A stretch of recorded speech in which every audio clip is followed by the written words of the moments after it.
जय श्री कृष्णा। राधे राधे।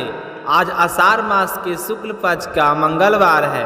मंगलवार का दिन भगवान हनुमान जी बाबा को समर्पित है। जो भी व्यक्ति मंगलवार के व्रत रखकर हनुमान जी बाबा की आराधना सच्चे मन से करता है उसके सारे मनोरथ पूर्ण होते हैं। तो आज इस पावन अवसर पर अपने सुनते हैं मंगलवार व्रत कथा। तो प्रेम भाव से इस कथा को पूरा सुनना और लाइक करके ज़्यादा से ज़्यादा हनुमान जी बाबा के भक्तों में शेयर करना। भगवान हनुमान जी बाबा की कृपा से आपके सारे मनोरथ पूर्ण हो। बोलिए रुद्र के अवतार हनुमान जी बाबा की जय हो। एक बार नैमिषारण्य तीर्थ में 80,000 मुनि एकत्रित होकर पुराणों के ज्ञाता श्री सूत जी से पूछने लगे कि हे महामुनि, आपने हमें अनेक पुराणों की कथा सुनाई है, कृपया करके आप हमें ऐसा व्रत और कथा बताइए जिसके करने से संतान की प्राप्ति हो, मनुष्यों को रोग शोक अग्नि सर्व दुख आदि का कोई भय ना रहे, क्योंकि इस कलयुग में सभी जीवों की आयु बहुत ही कम होती है, फिर भी उन्हें नाना प्रकार के रोग चिंता कष्ट लगे रहते हैं। तो छोटी सी आयु में वह सुखी किस प्रकार रहेंगे?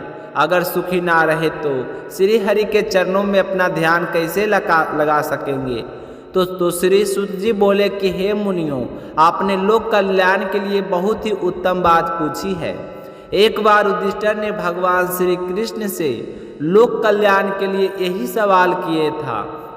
तो भगवान श्री कृष्ण और युधिष्ठिर का संवाद तुम्हारे सामने कहता हूँ, तुम ध्यान पूर्वक सुनना। एक समय की बात है कि पांडवों की सभी सभा में श्री कृष्ण जी बैठे हुए थे।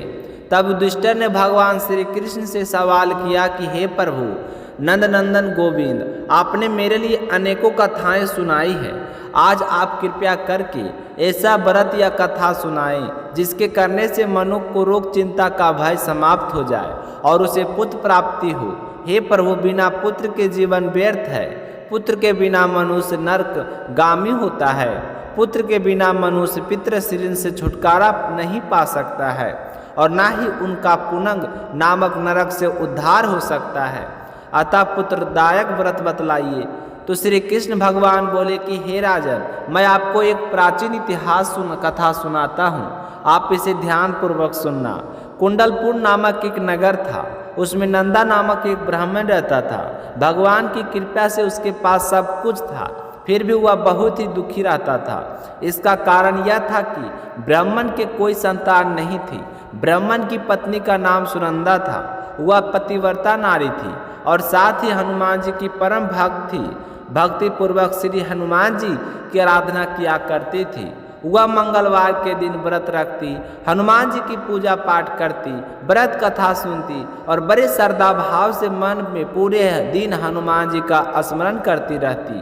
शाम के समय भोजन बनाकर हनुमान जी को चूरमे का भोग लगाने के बाद में स्वयं भोजन करती थी। एक दिन की बात है, ब्राह्मणी का मंगलवार का व्रत था, तो घर के कार्य अधिक होने की वजह से वह हनुमान जी को भोग नहीं लगा सकी। तो उसे बहुत ही दुख हुआ। तो उसने खुद भी कुछ नहीं खाया और अपने मन में प्रण किया कि अब तो हर मंगलवार को ही हनुमान जी को चूरमे का भोग लगाकर अन्न जल ग्रहण करूंगी।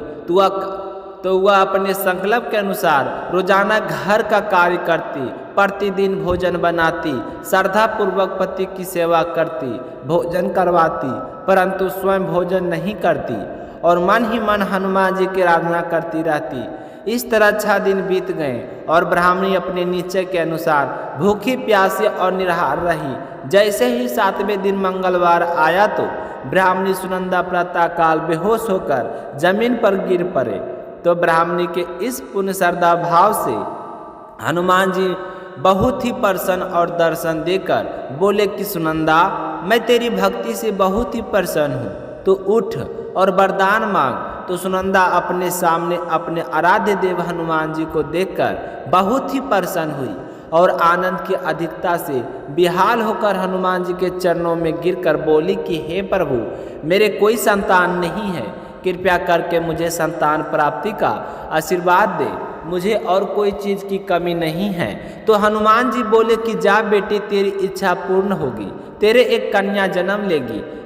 उसके अष्टांग प्रतिदिन होगी। तेरे एक कन्या जन्म लेगी, उसके अष्टांग प्रतिदिन सोने दिया करेंगे। इस प्रकार कहकर हनुमान जी अंतर्ध्यान हो गए और ब्राह्मणी बहुत ही खुश हुई। उसने बड़ी खुशी से यह समाचार अपने पति को सुनाया। तो ब्राह्मण देव ने जैसे ही सुना कि कन्या का वरदान मिला है तो उसका मन बहुत ही दुखी हो गया, परंतु जब उसने सोने मिलने की बात सुनी तो वह बहुत ही प्रसन्न हुआ और विचार किया कि ऐसी कन्या के साथ तो मेरी गरीबी भी समाप्त हो जाएगी। तो हनुमान जी की कृपा से कुछ समय बीतने पर ब्राह्मणी गर्भवती हुई और 10वें महीने बहुत ही सुंदर पुत्री को जन्म दिया। वह बच्ची इस तरह अपने पिता के घर में बढ़ने लगी जैसे शुक्ल पक्ष का चंद्रमा बढ़ता हो। और 10वें दिन ब्राह्मण ने उस बालिका का नामकरण संस्कार करवाया। तो उनके कुल पुरोहित ने उस बालिका का नाम रत्नावली रखा, क्योंकि वह कन्या रोजाना सोना प्रदान किया करती थी। इस कन्या ने पूर्व जन्म में बड़े ही विधि विधान से मंगल देव का व्रत किया था। रत्नावली का अष्टांग बहुत सारा सुना देता था, तो उसे सोने से ब्राह्मण बहुत ही धनवान हो गया। अब तो धनवान होने के कारण ब्राह्मणी को बहुत ही घमंड होने लगा। समय बीतता गया, रत्नावली 10 वर्ष की हो चुकी थी। एक दिन नंदा ब्राह्मण बहुत ही परिचित था। तब सुनंदा ने अपने पति से कहा कि स्वामी, अपनी पुत्री रत्नावली विवाह के योग हो गई है, अतः आप कृपया कोई सुंदर तथा योग वर देखकर इसका विवाह करवा दो। तो यह सुनकर ब्राह्मण बोला कि अभी तो रत्नावली बहुत ही छोटी है।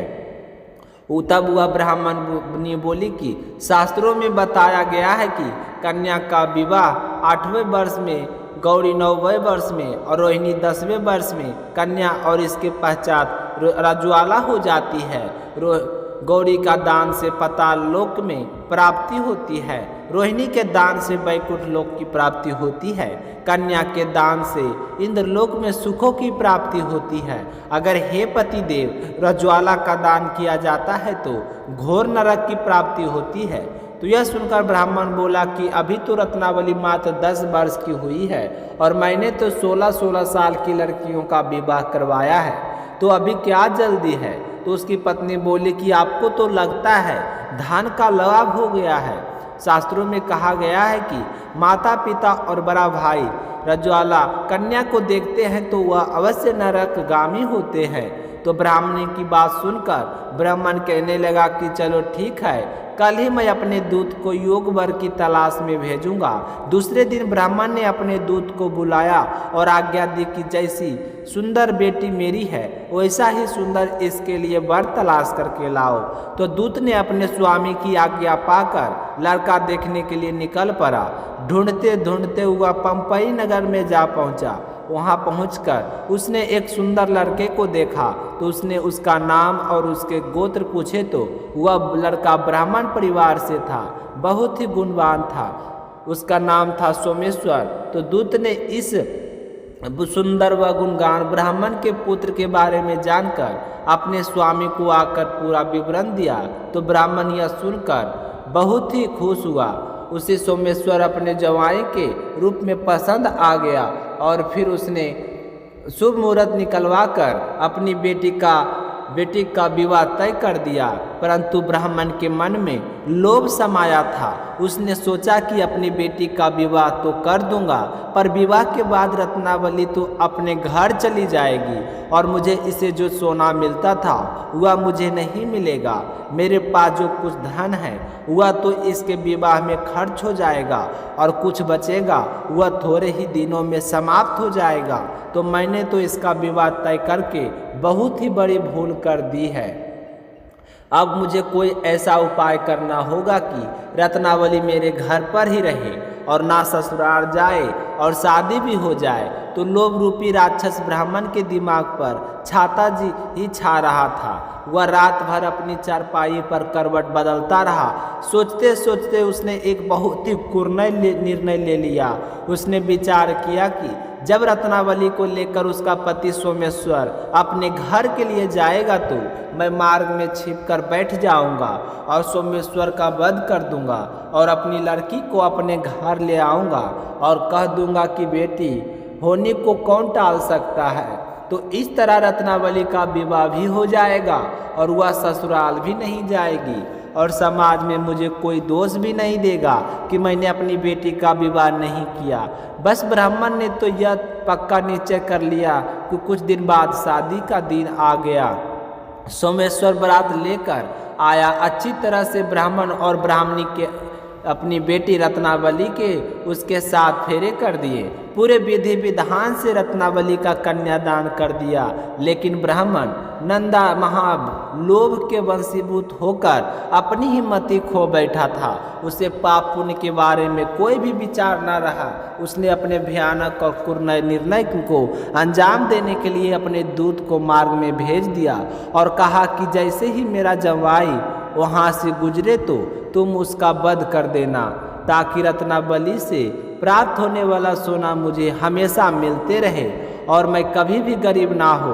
तो ब्राह्मण के दूत अपने स्वामी की आज्ञा का पालन करते हुए मार्ग में जाकर छुपकर बैठ गए। जैसे ही सोमेश्वर वहाँ से गुजरने लगा तो उसकी हत्या कर दी।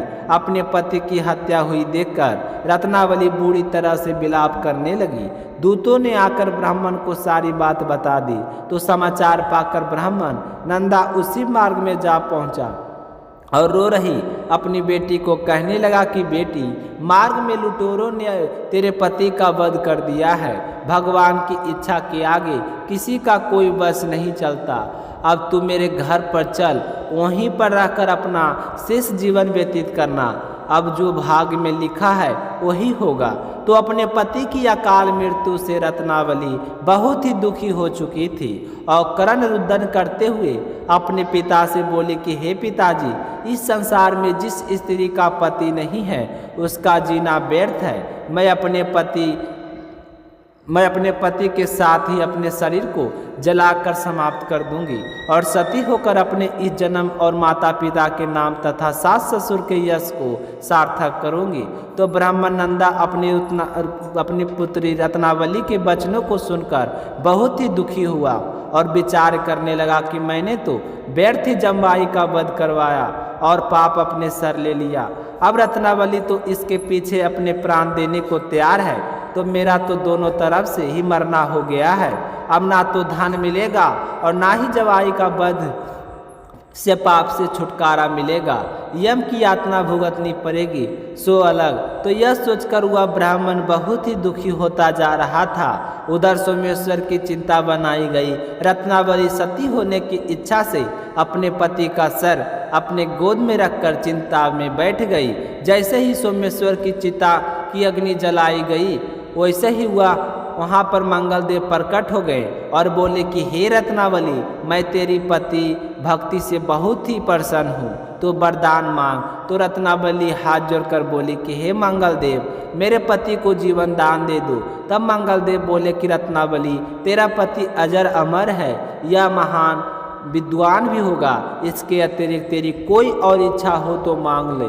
तो रत्नावली बोली कि हे ग्रहों के स्वामी, यदि आप मुझ पर इतने ही प्रसन्न हैं तो मुझे यह वरदान दीजिए कि जो भी मनुष्य मंगलवार के दिन प्रातःकाल पुष्प लाल चंदन से पूजा करके आपका स्मरण करे, उसको रोग व्याधि ना हो, सब जनों से उसका भी वियोग ना हो, स्पर्श अग्नि तथा शत्रुओं का भय ना रहे। जो भी कोई स्त्री मंगलवार का व्रत करे वह कभी विधवा ना हो।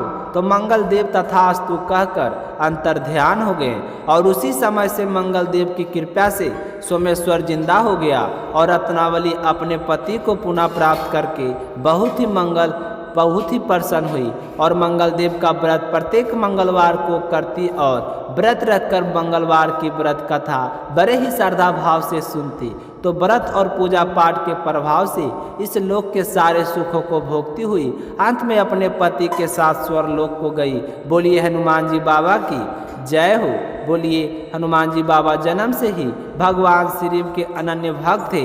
हनुमान जी ने भगवान श्री राम के हृदय में ऐसी जगह बनाई थी जिसके कारण भगवान श्री राम को सबसे बड़ा भक्त हनुमान जी बाबा को ही माने जाते हैं। तो आइए आप सभी का इस कथा का समापन होता है, तो कमेंट बॉक्स में जयकारा जरूर लगाएं और कमेंट बॉक्स में हनुमान जी महाराज का जयकारा अवश्य लगाइए। और अगर आपने शिला भक्ति चैनल को सब्सक्राइब अभी तक नहीं किए हैं तो शिला भक्ति चैनल को सब्सक्राइब करके शिला भक्ति परिवार को जरूर आगे बढ़ाइए। मिलते हैं अगली कथा को लेकर, अपना ख्याल रखिएगा। जय श्री कृष्णा, राधे राधे।